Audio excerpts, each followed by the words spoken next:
নমস্কার বন্ধুরা, বৃষ্টি হাসি চ্যানেলে আপনাদের সবাইকে স্বাগত। বন্ধুরা, আজকে আমি আপনাদের কচু পাতার একটা রেসিপি করে দেখাবো। এই রেসিপিটা আমি আমার দিনে 10 বার ভালোবাসা শাশুড়ির কাছ থেকে ছিনিয়ে আনা রেসিপি। তো যেহেতু এই রেসিপিটা আপনারা দেখেন আর দেখে অবশ্যই ট্রাই করবেন বা চেষ্টা করবেন করে খাওয়ার। রেসিপিটা খেতে বা রান্নাটা খেতে ভীষণই সুন্দর লাগে। তো আমি আর রেসিপির কথা বলবো না, আমি আপনাদেরকে একটা গল্প শোনাবো। সেই গল্পটা হচ্ছে একটা দুয়োরানির গল্প। দুয়োরানি, যে দুয়োরানির নাম হচ্ছে পিঙ্কি। পিঙ্কি এখন গরিব ঘরের মেয়ে ছিল, বাবা অসুস্থ ছিল, পড়াশোনা সেইভাবে করাতে পারছিল না। তবু পিঙ্কি নিজের চেষ্টায় মাধ্যমিক পাশ করে। মাধ্যমিক পাশ করার পরে পিঙ্কি দেখলো যে না, ঘরে বাবার শরীর খারাপ। পিঙ্কির 3 বোন আর 1 ভাই। তো ভাইটা কাজ করছে, সংসারটা পুরো চালাচ্ছে। তো পিঙ্কি কী করলো, একটা কাজের সন্ধান করলো। কাজের সন্ধান করে পিঙ্কি সংসারে একটু হাল ধরার চেষ্টা করলো। যেখানে পিঙ্কি কাজ করতো সেখানেই হচ্ছে তার সঙ্গে তার যা একটা ছেলের সাথে তার ভালোবাসা হয়। ছেলেটার একটা নাম দেওয়া যাক, ছেলেটার নাম দিই স্বপন। যে স্বপনকে পিঙ্কি বেশে একদিন স্বপন তাকে নিয়ে তার বাড়িতে যায়। বাড়িতে মানে নিজের বাড়ি না, বাড়িতে মানে অন্যের বাড়ি দেখিয়ে পিঙ্কিকে বিয়ে করে। বিয়ে মানে পালিয়েই বিয়ে করে। মন্দিরে বিয়ে হয়, ধুমধাম করে হয় না, যেহেতু পিঙ্কিরা ভীষণ গরিব ছিল। বিয়ে করার পরে পিঙ্কি এখন দেখলো স্বপনে, বিয়ে করার পরে স্বপনের বাড়ি গেল। যাওয়ার পরে দেখলো স্বপন ওর অন্য বাড়িতে নিয়ে গেল। পিঙ্কি জিজ্ঞাসা করার পরে স্বপন পিঙ্কিকে মারধর করতে শুরু করে। তো একদিন পিঙ্কি স্বপনকে বলল, তুমি যখন তোমার বাড়িতে এরকম অবস্থা, তুমি আমার বাড়িতে গিয়েই থাকতে পারো। তো পিঙ্কি স্বপনের হাত ধরে পিঙ্কির বাপের বাড়িতে গেল, গিয়ে থাকতো। সেখানে স্বপন কাজ না করে সেখানে পিঙ্কির আশেপাশে যে দাদা বৌদি, মানে জ্ঞাতি গোষ্ঠী যেটাকে বলে, তাদের কাছ থেকে বা তাদের ঘর থেকে টাকা, সাইকেল চুরি করে নিয়ে একদিন স্বপন পালিয়ে এলো তার বাড়িতে। সেখানে পালিয়ে আসার পরে পিঙ্কির দাদা আর পিঙ্কি যেহেতু বাপের বাড়ি, যখন দাদা বৌদি থাকে আপনারা সবাই বুঝতে পারবেন যে বাপের বাড়ি থাকা মেয়েদের কতটা কষ্টকর হয়ে ওঠে।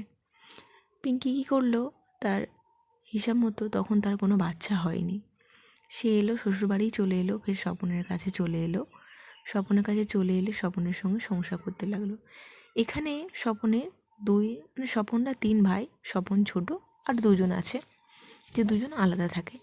স্বপন তার মায়ের সাথে থাকে। এবার স্বপন যখন তার মায়ের সাথে থাকে তখন কোনো কাজকর্ম করে না, সারাক্ষণ মদ খায়। পিঙ্কি যেহেতু কাজ করে, পিঙ্কি কাজ করে করে একটা ঘর বানিয়েছিল। সেই ঘরে ফ্যান, চাল যাই পিঙ্কি কিনে রাখতো, স্বপন সেইগুলো নিয়ে নিয়ে বাইরে বেচে সেই পয়সা দিয়ে জুয়া খেলতো। যেহেতু ছেলে এরকম করছে, তাহলে আপনাদের কি মনে হয় বন্ধুরা? এটা বলা তো অবশ্যই দরকার স্বপনের মা যে এরকম না করতে, কিন্তু স্বপনের মা কোনো কিছুই বলতো না। স্বপন এরকম জুয়া খেলতে খেলতে এরকম, তখন পিঙ্কি পিঙ্কি আসে। পিঙ্কির বাচ্চা আসার পরে পিঙ্কির বাচ্চাটা হয়, তখনও পিঙ্কির মারধর বন্ধ হয়নি। অনেক চেষ্টা করেছে পিঙ্কি স্বপনের সাথে সেখানে থাকার, কিন্তু সেখানেও পিঙ্কি টিকে পড়ে থাকে, যাতে স্বপনের সঙ্গে যেহেতু সে ভালোবেসে বিয়ে করেছিল। তো পিঙ্কি থাকাকালীন তার মেয়ে হয়, তার একটা মেয়ে সন্তান হয়। স্বপন আর পিঙ্কির মেয়ে সন্তান হলে স্বপন যেহেতু মদ খেত, কোনো কাজ করতো না, সেহেতু পিঙ্কি তার সংসারটা অবশ্যই চালাতে হতো। একদিন স্বপন এরকম মদ খেতে খেতে একদিন হঠাৎ স্বপনের রাত্রেবেলা ভীষণ জ্বর হয়।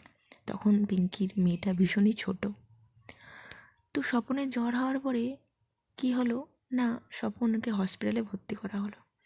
হসপিটালে ভর্তি করার পরে স্বপন 2 দিন ভর্তি থাকার পরে স্বপন মারা যায়। মারা গেলে পিঙ্কি তার বাচ্চা মেয়েটাকে নিয়ে, তার শাশুড়ি তাকে সেখানে টিকতে দিল না, মানে থাকতে দিল না। সেখান থেকে সে বাচ্চা মেয়েটাকে নিয়ে আবার বাপের বাড়ি চলে আসে। এবার একটা বাচ্চা মেয়ে, সে বাপের বাড়ি থাকা মানে মামার বাড়ি থাকা, আর একটা তার মা বাপের বাড়ি থাকা, সেখানে যে কতটা কষ্টকর, তাদের কত কথা যে শুনতে হতো, সে আপনারা অবশ্যই বুঝতে পারবেন বা বুঝতে পারছেন। যেহেতু মেয়েটা বা তার মা দুজনেই সেখানে থাকতো, তো পিঙ্কি চেষ্টা করতো সমস্ত কিছু তার বাপের বাড়ি বজায় রাখার, মানে কাজ করে টাকা পয়সা দেওয়া, সংসার চালানোর চেষ্টা করতো। তাও তার মেয়েটাকে তারা ভালো চোখে দেখতো না।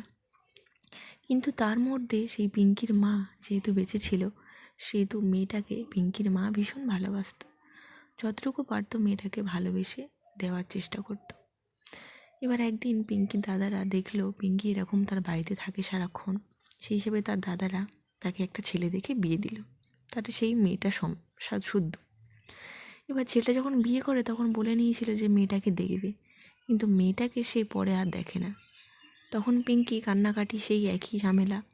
পিঙ্কি মেয়েটাকে কী করলো না, হোস্টেলে পাঠিয়ে দিল। মেয়েটা তখন হোস্টেলে ভর্তি করে দিল। পিঙ্কি মা হয়ে মেয়েটাকে না দেখতে যেতে পারতো, না কিছু করতে পারতো, টাকাও পাঠাতে দিত না। তো সেই হিসাবে আপনারা অবশ্যই জানবেন যে একটা মেয়ে যখন হোস্টেলে থাকে, তার পড়া থেকে শুরু করে তার সমস্ত স্কুলের খরচা সমস্ত কিছু বজায় করতে হয়। তো সেই সমস্ত কিছু সে দিতে পারতো না, কিন্তু সে ভীষণই কান্নাকাটি করতো। সেই হিসাবে পিঙ্কি একদিন তার মা আর বোনকে জানায় এই বিষয়। জানালে পিঙ্কি তার মা বোনকে প্রত্যেক মাসে একটা টাকা পাঠাতো, আর তার মা বোন গিয়ে তাকে দেখতো। মা বোন মানে হচ্ছে ছোটো বোন, পিঙ্কি ছোটো বোন। দেখে আসতো মেয়েটা ভালো আছে কি আছে, সমস্ত কিছু তারা করতো। এবার যেহেতু পিঙ্কি এখানে তার একটা নতুন সংসার তৈরি হয়েছে, সেখানে তার একটা বাচ্চা হয়েছে, তার একটা ছেলে সন্তান হয়েছে। তো বন্ধু, ছেলে সন্তান হওয়ার পরে ছেলেটা পিঙ্কি কোনো দিন গিয়ে তার মেয়েটাকে দেখতে পারেনি। ছেলে সন্তান হওয়ার পরে মেয়েটা চুরি করে করে তার মার কাছে আসতো, এসে তাকে দেখে যেত বা তার মা তাকে দেখতো। আসার পরে কিছুদিন পরে মেয়েটা ওরকম, তার মেয়েটা ভীষণই কষ্ট করে মানুষ হচ্ছিল। তো এই পর্যন্তই থাক বন্ধুরা, পরবর্তী ভিডিওতে আপনাকে অবশ্যই জানাবো যে তারপরে কি হলো, তার মেয়েটার কি হলো। যদি আপনাদের গল্পটা ভালো লেগে থাকে তবে অবশ্যই চ্যানেলটাকে আপনারা সাবস্ক্রাইব করবেন, শেয়ার করবেন এবং লাইক করবেন অবশ্যই। তার সাথে এই যে রেসিপিটা আপনাদেরকে আমি দেখালাম গল্প করতে করতে, সেই রেসিপিটা অবশ্যই আপনারা চেষ্টা করবেন বাড়িতে বানিয়ে খাওয়ার। এই রেসিপিটা চটজলদি রেসিপি, যেটা আপনাদের খুবই ভালো লাগবে। আপনাদের পরের ভিডিওতে আপনাদের সাথে আবার দেখা হবে, আবার গল্প হবে বন্ধুরা। ধন্যবাদ।